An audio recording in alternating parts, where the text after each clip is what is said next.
Tijdens de wereldwijde coronacrisis is er veel aandacht voor de mensen die dag in dag uit werken in de medische sector. Artsen, verpleegkundigen, andere mensen die in de medische sector werken.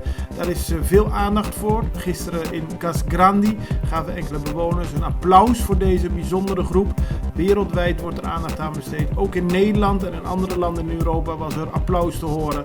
Omdat het toch mooi is deze mensen te bedanken voor het belangrijke werk dat ze doen. Minister-president Eugène Ruggenaat heeft specifiek werkgevers opgeroepen om geen misbruik te maken van de coronacrisis. Hij wil niet dat er nu opeens extra mensen naar huis worden gestuurd. Verder deed de minister-president een beroep aan iedereen om zich te houden aan de maatregelen die de overheid heeft ingesteld. Zo moeten bijvoorbeeld minimarkets en snacks hun tafels, stoelen en banken bij de ingang weghalen, zodat niemand daar kan zitten.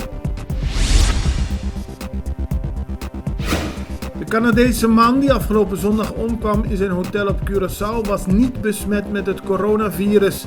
Dat meldt de Extra vandaag. De man overleed nadat hij zich niet lekker voelde en in zijn bed was gaan liggen. Na zijn overlijden werd hij getest op het virus, maar dat bleek negatief. De politie heeft gisteren een man gearresteerd die ervan wordt verdacht zijn buurvrouw te hebben mishandeld en bedreigd. Ook zou hij de hond van de buren hebben mishandeld. Dat gebeurde allemaal in een appartementencomplex aan de Los Roquesweg. Toen de politie kwam probeerde de man zich te verbergen, maar hij werd uiteindelijk gepakt.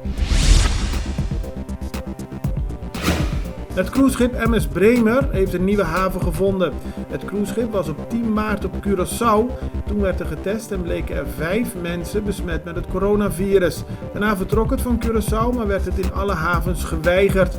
Cuba heeft uiteindelijk het schip opgenomen. De passagiers zijn van het cruiseschip afgegaan en het grote deel is per charter naar Engeland vervoerd.